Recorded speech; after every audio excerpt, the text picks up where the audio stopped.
ঠকে যাচ্ছেন জীবনের প্রত্যেকটা ক্ষেত্রেই, নিজেকে হারিয়ে ফেলছেন?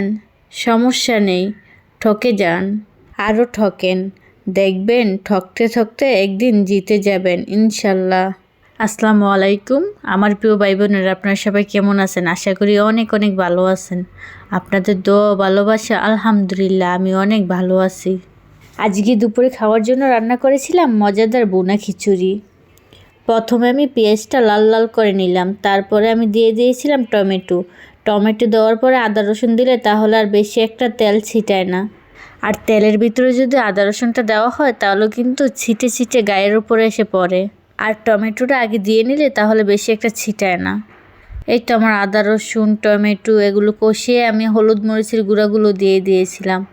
হলুদ মরিচের গুঁড়াগুলো দেওয়া হয়ে গেছে। এখন আমি মাংস, চিংড়ি মাছ, ডিম সব একসাথে দিয়ে দিচ্ছি। আজকে সব কিছু মিলিয়ে একটা খিচুড়ি রান্না করব, হজবরল খিচুড়ি। এই খিচুড়িতে আমি সব কিছু দিয়েছি, মাছ মাংস ডিম, কোনো কিছুই আর বাদ নাই। সব পুষ্টি একসাথে পেয়ে যাব। এই তো আমার মাংসটা কষানো শেষ। এখন আমি সবজিগুলো দিয়ে দিলাম। সবজির ভিতরে ছিল আলু, গাজর, সিম আর ছিল কাঁচামরিচ, এগুলো দিয়ে দিলাম। এগুলো দিয়ে এখন আমি আবার সুন্দর করে কষিয়ে নেব। ও আরেকটা সবজি ছিল পেঁয়াজের কালি।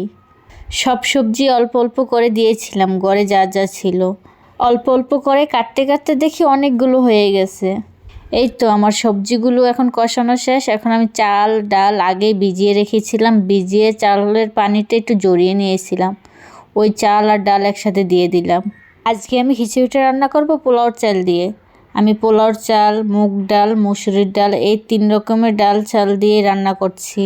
আমার হজবরল খিচুড়িটা কিন্তু খেতে অনেক বেশি মজা হয়েছিল। আমি মাঝে মধ্যে এরকমই করি, দেখি কোনটার সাথে কোনটা দিয়ে রান্না করলে বেশি মজা হয়। আমি কিন্তু কারোর কাছ থেকে এই রেসিপিগুলো শিখিনি, আমার নিজের আইডিয়া থেকে আমি এগুলো করি। তারপরে আমি চাল ডালটা কষিয়ে আবার গরম পানি দিয়ে দিয়েছিলাম পরিমাণ মতো। গরম পানি দিয়ে ঢাকনা দিয়ে ডেকে দিয়েছিলাম। ঢাকনা উঠিয়ে দেখলাম পানিটা শুকিয়ে গেছে। তারপরে দিয়ে দিলাম একটু ঘি। এই তো ঘি দিয়ে আবার একটু ডেকে রেখেছিলাম। ডেকে রেখে আমার খিচুড়ি রান্না শেষ। এখন আমি প্লেটে নিয়ে নিচ্ছি। আজকে খিচুড়ির সাথে খাওয়ার জন্য ছিল পাকা টমেটোর সালাদ, আরও ছিল লেবু। এই তো আমার মেয়ের প্লেটও সাজিয়ে দিয়েছি, সাথে আমারটাও সাজিয়ে নিয়েছি। এরকম সাজিয়ে গুছিয়ে খেতে কিন্তু বেশ ভালো লাগে, কিন্তু সাজিয়ে নিতেই অনেক কষ্ট লাগে, আর সাজানোর পরে খেতে অনেক বেশি মজা লাগে। যাই হোক, আমি এখন গরম গরম খিচুড়ি খেয়ে নিচ্ছি লেবু চিপে নিয়ে। সাথে নিয়ে নিয়েছি একটু সালাদ। লেবু দিয়ে আর সালাদ দিয়ে মেখে খিচুড়িটা খেতে অসাধারণ লাগছিল। খেতে খেতে আমার ভিডিওটা শেষ পর্যায়ে চলে আসলো। এখন আমি আপনাদের কাছ থেকে বিদায় নিয়ে নেব। আল্লাহ হাফেজ, আসসালামু আলাইকুম।